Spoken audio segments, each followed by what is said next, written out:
So on today's episode of Sea Level, I have Dean Rosson. So he's been in the health and wellness industry for quite some time. He's a Vistage speaker as well as an author. So Dean, welcome. Thank you. Chris, it's good to be here. I've been actually following a lot of what you've been posting and a lot of your career lately. So thank you very much for having me on. It's a pleasure. Yeah, so that's cool.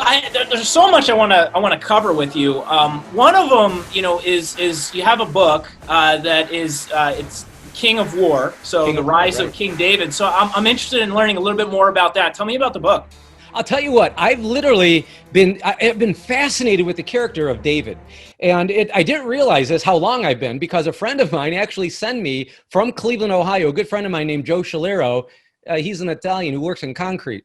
Anyways, and that's not a joke, by the way. But anyway, so he actually sent me a cassette tape, an old cassette tape from 1977, where I was actually sharing a message. It was to about 100 people back in the day. And I'm an old guy, by the way. I'm actually a lot older than some people think. But anyway, so it was 1977, and it was after I graduated college, just to give you an idea. And I was sharing a message on David from 1977. So what happened was I was always fascinated, and it was in 2007, which is an also interesting number, where I all of a sudden got this extreme desire to write a screenplay for a motion picture. Now, I've been involved in film and motion picture over the years, and even produced some independent motion pictures. So I always think in visual terms. So I thought, okay, I'm not a writer. Just to be honest with you, I could actually give a seminar on what not to do when writing a book. I learned every technique, what not to do, by doing it.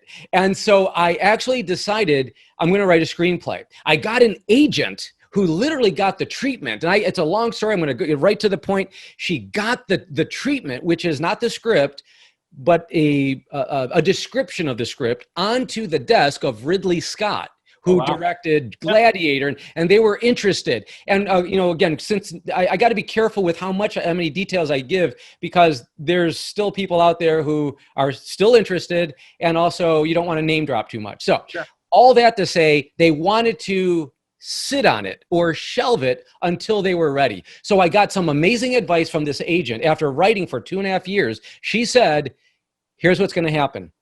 If you sell the script, they're going to change it, and it's not going to be your story anymore. And they have all the rights in the world to do it. Correct. So she said, and if you want to own the story, if you want to own the character arc, if you want to make sure that your story is kept pure, she says, you've got to write a book. So I began to write a book. She says, this can't be just any book. It has to be a page turner that people can't put it down. And I'm over here. You started with the screenplay and then went to a book? Oh, that's exactly it. Okay. Which is not very common, actually. No. And she said, please do not adapt the screenplay into a book. She says, you have to get it out of your head that you're even going to make a movie. And you've got to make the best book you've ever written. I'm not a writer, though I love the whole idea of writing. I'm not a writer. So I needed to get very high quality professionals and surround myself with them. And let's just say it's moments away from being finally completed after a journey of 12 years, including screenplay, etc. And I will say it has been one of the greatest and yet heartbreaking adventures I've ever been on. In other words, I'm glad I didn't know what was waiting in front of me, because I would think, I don't know if I would actually do it, because it was difficult. However, it was more rewarding. Now that we're almost done, everybody who's even read a couple chapters, or I have a couple people who literally have read through the entire manuscript. And there's this one gentleman named James Witt. He loves Tom Clancy books. He reads them like repeatedly. He said he read through the manuscript 23 times. I said, wait, you what did you read 23 times? He said, the book, the entire book. I said, do you have time for that? He said, I couldn't put it down, and I couldn't wait to get back to it, because there's all these little hidden things throughout the whole book. And that's the way I write, where there's, like, even when you're watching your Marvel movies, there's always things in the background that you have to pay close attention to. It might be a comic book reference. It might be a little tip of the hat to what's coming on the next movie. And I did that throughout the entire book, where there's little tiny clues, and it just explodes as the story progresses. So it was a lot of research that went into it as well. So tell me about because obviously, I'm in the movie business, right? Right. And so you have a lot of these movies, especially faith-based films that are, there's biblical references, there's a story. So talk to me about how is this an accurate depiction of, is it a story, that's David's story right out of the Old Testament, right at, there, or is it, how much is it, I hate to say it, but Hollywood up, right? To add a little bit more to the story.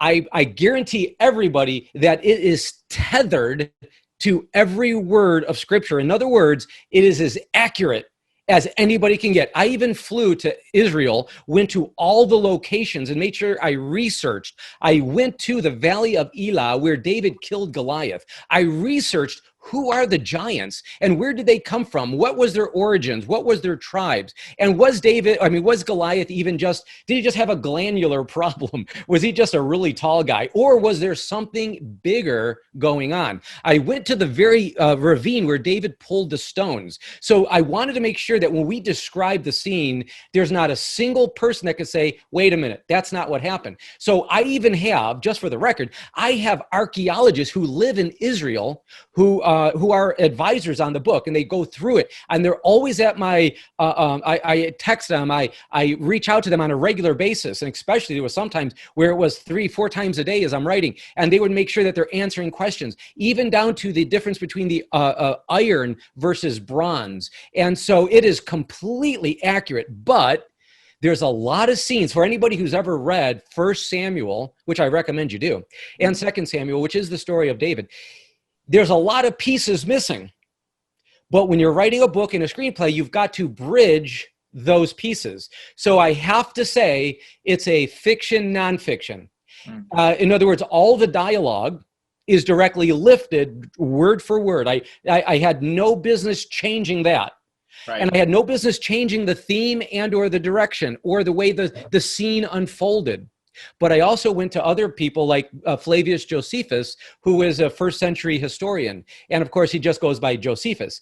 And he wrote some specific things that are mind-blowing. And if we had time, Chris, I would share with you what he had to say right there about the giants, about David, about the scene. It is mind-blowing. So when I say that this is more accurate than most books, and I don't want to put any books down, but I promise that an archaeologist, a rabbi, a pastor, anybody who's ever been to Israel or has studied David would be able to read this book, and a casual reader too, and your family and my family, and everybody would have to say, this is not only realistic, but it's plausible, and this is exactly what happened.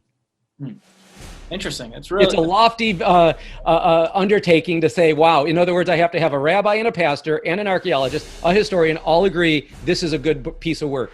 Well, I think that's important for, especially that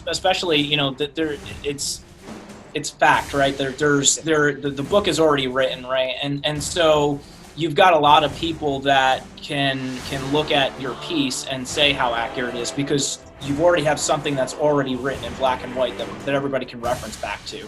And so I commend you for having the research done and having a lot of people read through it and actually hold you accountable, right, to the story. And I think that's important in any adaptation of a book, or most importantly, something that has been around for a very, very long time. Which means everybody who's read it has their image of what had happened. So right. That's a very tenuous thing to enter into. I even had this one editor who I was interviewing who was going to edit some of the work. He said, in all due respect, you are setting yourself up. Yeah. He goes, people are going to love you and hate you all at the same time. And you're going to be like a politician and being on CNN, and they're just going to beat you up. Yeah. And so I was like, well, you know what? I'm a big boy. I could take that. However, I could honestly say that I had just under 100 people proofread the entire thing. And that's just your average, everyday person. Then I had the archaeologists, the rabbis, the pastors, the scholars, the historians. Then they read it with a critical eye. And so I could guarantee and promise that those who read it would actually go on this amazing journey and, without realizing it, learn so much history and what actually happened back then, 3,000 years ago. Well, I'm looking forward to it. I'm looking forward to seeing what the results are going to be for you on getting this actually even made as a movie. It sounds very intriguing.